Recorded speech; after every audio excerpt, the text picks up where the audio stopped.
You can look perfectly healthy, like even thin in the mirror, while a layer of metabolically active fat is secretly wrapping around your liver, your pancreas, and your intestines, just quietly driving up your risk for chronic disease. It's a profoundly unsettling reality to confront, especially because it completely shatters our traditional understanding of what it actually means to be in good shape. Welcome to TalkKast, because the fundamental distinction we really have to make right away is between that soft, pinchable fat sitting just under the skin, which we call subcutaneous fat, and the hard, hidden fat buried deep inside the abdomen, which is the visceral fat. Right. And that physical location changes absolutely everything about how the fat behaves. We usually think of just passive insulation, right? Or just a dormant energy reserve waiting to be used. It's like a biological winter coat or something. Exactly, yeah. And subcutaneous fat, the kind you might pinch on your arm or your thigh, it largely behaves exactly like that. It's a relatively inert storage vault. But visceral fat acts entirely differently. It operates almost like an invasive, independent organ. Okay, calling it an invasive organ makes it sound actively malicious.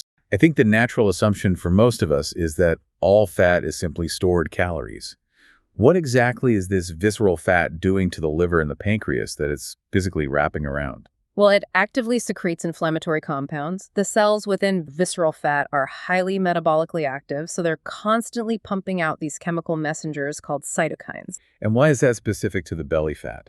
Because of where this fat sits in the abdominal cavity, those inflammatory compounds don't just float around aimlessly in your general bloodstream. They actually drain directly into something called the portal vein. Wait, I'm not completely familiar with the mechanics of the portal vein. How does that differ from the rest of the circulatory system? Think of the portal vein as a direct biological superhighway leading straight to the liver. In standard circulation, blood travels throughout the entire body, right? So it dilutes anything suspended in it. Right, it gets mixed in with everything else. Exactly. But the blood coming from the area around your intestines and your visceral fat goes straight to the liver for processing first. So instead of this fat's waste products getting diluted, visceral fat just dumps its inflammatory garbage right onto the liver's front porch. Wow, okay, that makes perfect sense anatomically, but it sounds incredibly destructive. If the liver is getting constantly bombarded with inflammatory compounds, what is the downstream effect on the rest of the body? The most immediate and frankly dangerous consequence is insulin resistance. Your liver plays a massive role in regulating your blood sugar. When the liver becomes inflamed from these cytokines, it literally stops responding to insulin properly. So it's essentially ignoring the signal. Right. You can visualize your cells as having tiny doors that let glucose in for energy, and insulin is the key that unlocks those doors. The inflammatory cytokines essentially act like chewing gum jammed into the keyhole. Oh man. So if the key no longer fits, the glucose can't get into the cells, which means it just builds up in the bloodstream. That's the exact mechanism that leads to elevated fasting blood sugar. Your pancreas senses that the blood sugar remains high, so it panics, right? It pumps out even more insulin to try and force those doors open. Just flooding the system to see if anything works. Exactly. And this creates a state of chronic hyperinsulinemia. Over time, this domino effect strains the pancreas, it skews your cholesterol profile, raises your triglycerides, and dramatically increases your vulnerability to type 2 diabetes and atherosclerosis. Wait, hold on.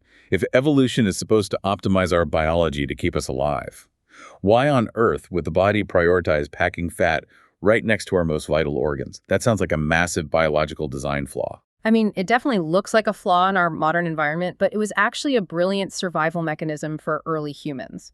For hundreds of thousands of years, our ancestors faced frequent, severe famines. Right, they weren't exactly ordering takeout. Exactly. And they required sudden bursts of immense physical energy to survive immediate threats. Storing energy reserves deep in the abdomen provided incredibly fast access to fuel. So visceral fat was essentially an emergency fund for survival, whereas subcutaneous fat was more of a long-term savings account. That is a perfect analogy, yeah.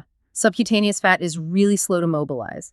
Visceral fat, largely because of that portal vein superhighway we just discussed, can dump free fatty acids into the bloodstream almost instantly. So it's like having cash in your pocket versus money tied up in real estate. Exactly. When an early human needed immediate energy to outrun a predator or survive a sudden food shortage, visceral fat delivered. It was a rapid response energy system.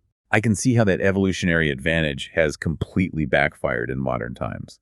I mean, we rarely have to sprint away from predators, and most of us live in a state of constant caloric abundance. We live in a state of chronic caloric surplus combined with minimal physical movement.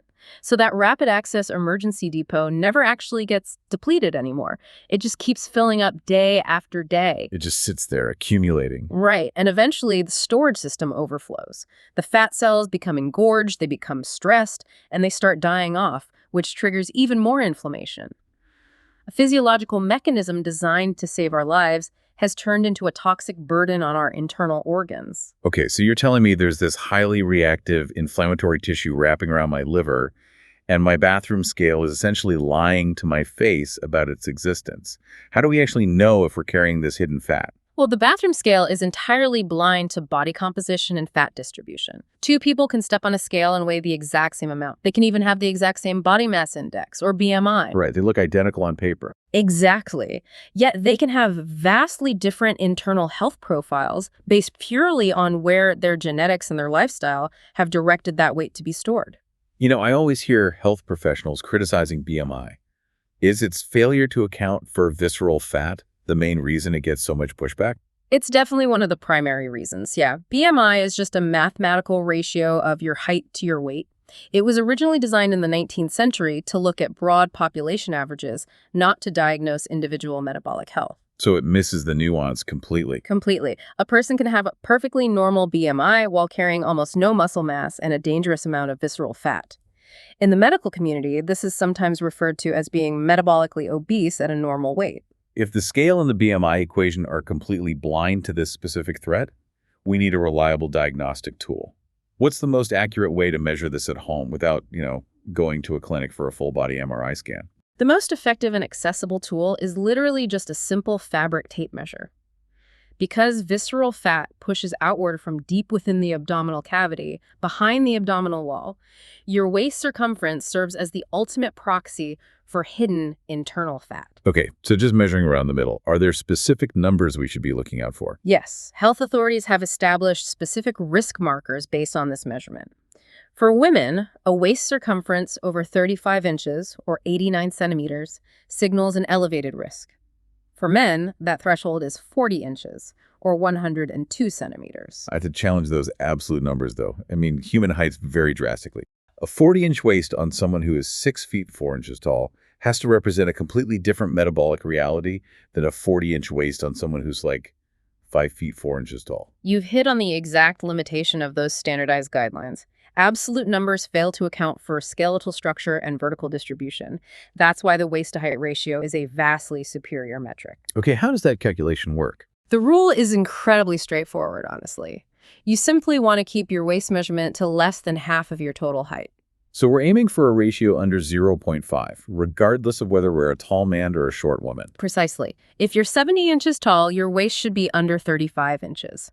This ratio accounts for skeletal differences and provides a highly personalized, scalable metric for visceral fat risk.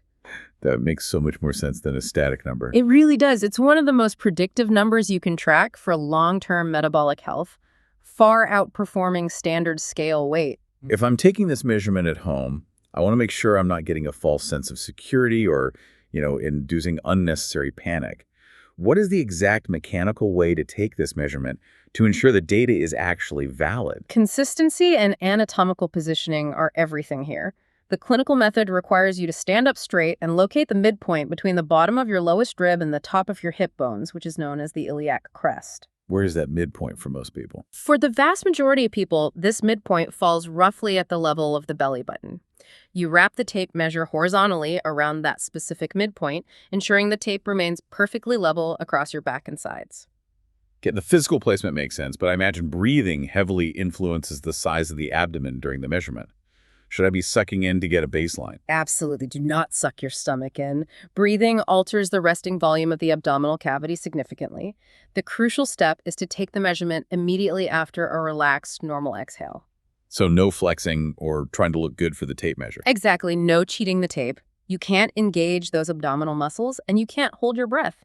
You simply breathe in normally, let the air out naturally, relax your stomach completely, and read the number. Taking this measurement under those exact conditions, ideally first thing in the morning before eating, will give you a highly accurate trend line. I think we've all been in the situation where we realize our waist is too large, so we just drop to the living room floor and do 500 crunches, wondering why the fat won't just melt away. Oh, absolutely. That instinct drives a massive segment of the fitness industry, but we must be absolutely clear that spot reduction is a biological impossibility. Doing endless sit-ups, planks, or specialized core workouts will not burn visceral fat away from the abdomen. It seems so logical, though. If I aggressively flex and work my abdominal muscles, why doesn't the biological system pull energy from the fat deposits physically closest to those working muscles? Trying to burn belly fat by doing crunches is like trying to drain the shallow end of a swimming pool with a bucket. The body simply does not operate a localized energy network. Fat is stored inside your cells as triglycerides. Okay, and the muscles can't just access those locally. No, when your muscle needs energy, it can't directly absorb the fat sitting on top of it. The fat first has to be broken down into free fatty acids and glycerol, which then enter the bloodstream. So the bloodstream acts as a highway, delivering fuel from wherever the body decides to release it, rather than where the physical movement is actually happening. That's the exact mechanism. When you exercise, your body releases hormones like adrenaline and noradrenaline into the blood. These hormones travel systemically, right? They bind to fat cells all over your body and signal them to release their stored energy. So doing a crunch is basically sending a signal to your whole body, not just your stomach. Right. Core exercises will absolutely build and strengthen the abdominal muscles underneath the fat, improving your posture and core stability. But they don't preferentially melt the fat sitting on top of those muscles.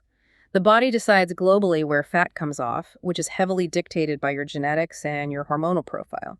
That means the only actual mechanism to tap into that deeply stored visceral fat is to force the entire biological system to use its reserves. We have to create a systemic caloric deficit. There's no way around the thermodynamics of it. The only way to trigger that global release of stored energy is to consume slightly fewer calories than your body burns each day. When the brain registers that the daily energy intake is insufficient to fuel the body's basic operations, like your heartbeat and physical movements, it's forced to unlock stored fat to make up the difference. Does it prioritize visceral fat, or is it totally random?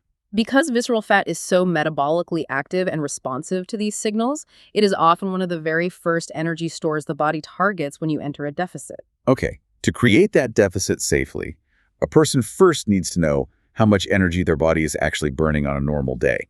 How do we calculate that baseline without going to some specialized metabolic laboratory? Determining your baseline is the mandatory first step. We often hear broad daily averages like 2,000 calories for women or 2,500 for men, but those are completely inadequate for individual planning. To get a useful baseline, we use the Mifflin-St. Jean equation. What exactly does that calculate? It calculates your resting metabolic rate, which is the sheer amount of energy your body requires just to stay alive if you were resting in bed all day doing absolutely nothing. What specific physiological factors does that equation take into account? It looks at your specific weight, height, and age. Weight dictates the total mass your body has to sustain. Height factors in your general body surface area and skeletal structure. And age is included because cellular metabolism naturally slows down slightly over the decades. So that gives you the absolute bare minimum calories to exist. How do you account for actually walking around and living? Once you run those numbers to find your resting baseline, you multiply it by an activity factor that matches your lifestyle, ranging from completely sedentary to highly active. And just a quick note for you listening, if you're driving or cooking right now, don't worry about doing the math in your head. We've actually put the exact formula and those specific activity multipliers in the episode description for you to just check later. Yeah, having those numbers available makes the process much more approachable. The final number you get from that multiplication is your estimated total daily energy expenditure, or your maintenance calories. This is the exact amount of food energy needed to keep your current weight perfectly stable. Okay, so that's the starting line. Right. But it's vital to understand that the result of any calculator is not a rigid biological fact. It is merely a starting hypothesis. Yeah, human metabolisms must have slight variations that a generic mathematical formula simply cannot capture. How do we test that hypothesis in the real world? You create a feedback loop. The most effective approach is to eat at that calculated maintenance number consistently for 2 straight weeks while monitoring your daily weight and your weekly waist measurement. That feedback loop turns a theoretical calculation into personalized, actionable data. So if the waist measurement and scale remained totally flat after 2 weeks, the formula was completely accurate. You've successfully found your true metabolic baseline. If your measurements drop during those 2 weeks, you're actually already in a deficit. If they go up, the calculator overestimated your daily movement or baseline metabolic rate. That's a great way to reality check the math. Exactly. Once you lock in that true maintenance number through real-world testing, you simply adjust your daily intake downward by 300 to 500 calories. Why is that specific 3 to 500 calorie range considered the sweet spot? Why not just drop the calories by 1,000 to burn the visceral fat faster? I think that's what a lot of people want to do. Oh, for sure, impatience is human nature. But aggressive caloric restrictions trigger a severe survival response. If you drop your calories too low, your body senses a famine. It will aggressively increase your hunger hormones, lower your daily non-exercise movement to conserve energy, and begin breaking down muscle tissue for fuel. So you essentially sabotage your own metabolism by trying to rush it. Exactly. A reduction of roughly 400 calories forces the body to burn fat while allowing for a safe, sustainable loss of about half a pound to 1 pound per week, and it entirely bypasses the body's panic signals. Knowing the mathematical reality of a calorie deficit is important, but, living inside that deficit day after day without feeling chronically miserable is another challenge entirely. How do we adjust the composition of our diet to actually survive the process? Well, you can't simply eat smaller portions of a highly processed diet and expect to feel good. You have to change the macronutrient composition of the food to support the biological stress of the deficit. The absolute most critical lever to pull here is your daily protein intake. Why protein specifically? Protein acts as a vital physiological buffer when you're actively losing fat. Because losing muscle while trying to improve metabolic health would completely defeat the purpose of the effort, right? How does protein prevent that? When you're in a caloric deficit, the body is desperately looking for any internal tissue it can break down for energy. It will happily break down your muscle tissue if you let it. Losing muscle lowers your resting metabolic rate, making future fat loss even harder. To preserve that lean tissue, you need to consume roughly 1 gram of protein per pound of body weight, or roughly 1.6 to 2.2 grams per kilogram. So meeting that daily target gives the body the external building blocks it needs to repair muscle, signaling to the brain that it doesn't need to scavenge its own tissue. Does protein also help with the constant hunger of a deficit? It provides massive satiety benefits. Protein physically digests much slower than carbohydrates, keeping food in your stomach longer. It also heavily suppresses the release of hunger hormones in the brain. So you just feel fuller longer. Yeah, and furthermore, protein has a very high thermic effect, meaning your body actually burns a significant amount of calories simply digesting and absorbing the protein itself. Prioritizing protein makes adhering to the calorie deficit dramatically easier from a psychological perspective. That's a huge tool for adherence. Beyond adjusting the diet to protect muscle and manage hunger, movement obviously plays a massive role in widening that calorie deficit. Yet it seems like the most intense forms of exercise aren't always the best choice for this specific goal. That's very true. Highly intense exercise absolutely has a place in cardiovascular conditioning, but brisk walking is arguably the most underrated weapon for systematically reducing visceral fat. Why is walking sometimes better than intense cardio sessions, especially for someone just beginning to address their metabolic health? It really comes down to long-term sustainability and the body's hormonal response to systemic stress. Walking is highly accessible, completely low impact, and requires almost zero recovery time. You can walk every single day without accumulating joint fatigue or central nervous system burnout. I notice that when I do highly intense workouts, I often leave the gym so ravenous that I immediately eat back all the calories I just burned. Is that common? Very common, and that compensatory eating entirely negates the calorie deficit you just worked so hard to create. Heavy, high-intensity interval training heavily depletes muscle glycogen, which triggers massive spikes in hunger as the body demands immediate carbohydrate replenishment. So you're setting yourself up to overeat. Right. Walking, however, operates at a lower heart rate zone where the body readily oxidizes fat for fuel without rapidly draining glycogen. So walking chips away at the daily energy balance without initiating a physiological battle against your own hunger signals. Exactly. It's the ultimate stealth mechanism for increasing daily energy expenditure. It quietly burns hundreds of calories over the course of a week while leaving your appetite relatively stable.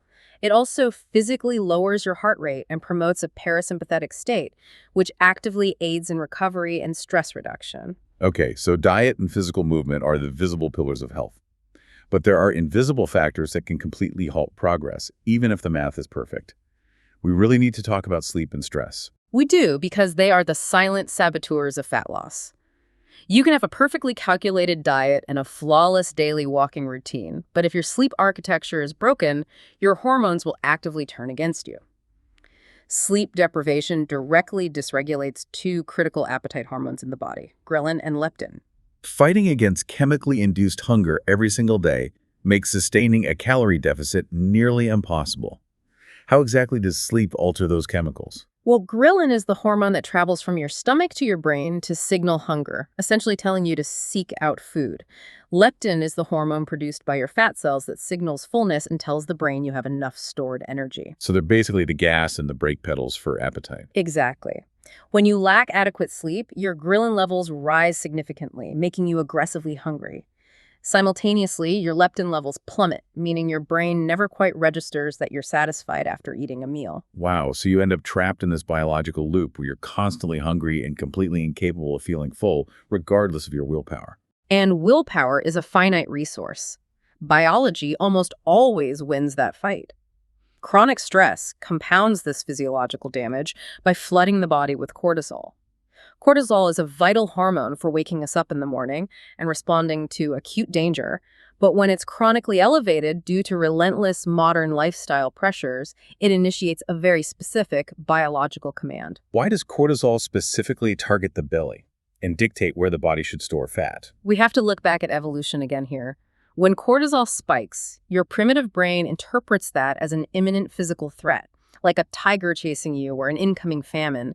It wants emergency energy stored right at the geometric center of your body, as close to the liver as possible, for instant access. Right, because it doesn't want fat weighing down your limbs when you might need to run. That's exactly it. It essentially commands the body to bypass the safer subcutaneous storage sites and aggressively pack the fat directly around the internal organs. That's fascinating. It's preparing for a disaster that never actually arrives. Right. The mechanism is completely mismatched to modern life. Chronic cortisol exposure physically increases the density of fat-storing receptors in the visceral region. So managing psychological stress and fiercely prioritizing 7 to 9 hours of quality sleep aren't just soft wellness buzzwords. They are foundational biological requirements for creating an internal environment where visceral fat loss is even possible. When a person implements these pillars, managing their protein, prioritizing their daily steps, and regulating their sleep, they need a way to measure their success that goes beyond just watching the bathroom scale fluctuate. Relying solely on the scale will inevitably lead to deep frustration. Because you're tracking a hidden internal variable, you must look at broader physical trends over time. If you start noticing that you have to use a tighter notch on your belt or your trousers fit much more comfortably around the waistband, you're receiving absolute physical confirmation that visceral fat is being successfully mobilized and burned. Those physical changes in clothing fit feel much more honest than a scale that might be masking true fat loss with temporary water retention or, newly built muscle tissue. Exactly. Water weight can fluctuate by several pounds a day based purely on sodium intake, carbohydrate consumption, and stress levels. Progress photos taken every few weeks under the same lighting alongside consistent waist measurements will reveal dramatic changes in body composition that the scale completely obscures. So the scale might lie, but the belt notch won't. The scale might not move a single pound for 2 straight weeks, but if your waist measurement drops by half an inch, you are succeeding at a profound metabolic level. I think the ultimate relief in all of this is that reversing the damage doesn't require flawless execution, and it doesn't require dropping down to some extreme, aggressive minimum body weight. Not at all. You don't need a complicated, perfect plan, and you certainly don't need to lose all of your excess body weight to see massive internal benefits. The biological reality of visceral fat is actually highly encouraging. Really? How so? Because visceral fat is so metabolically active and deeply connected to your blood supply, it is often the very first fat the body targets when a consistent caloric deficit is established. So dropping just a small fraction of your total weight can dramatically shrink those visceral fat stores. Yes, losing just 5 to 10% of your total body weight can reduce visceral fat by up to 30%. That relatively small reduction of total physical weight entirely changes your long-term health trajectory. Wow, that's a massive return on investment. It is. It rapidly restores normal liver function, relieves the pressure on your pancreas, drastically improves insulin sensitivity, and reverses your risk for metabolic syndrome. It is incredibly empowering to understand the precise cellular mechanics of our own bodies, rather than just guessing, relying on aesthetic goals, or punishing ourselves in the gym for no reason. This has been such an eye-opening conversation for anyone trying to take back control of their long-term health. Thanks for listening to TalkKast.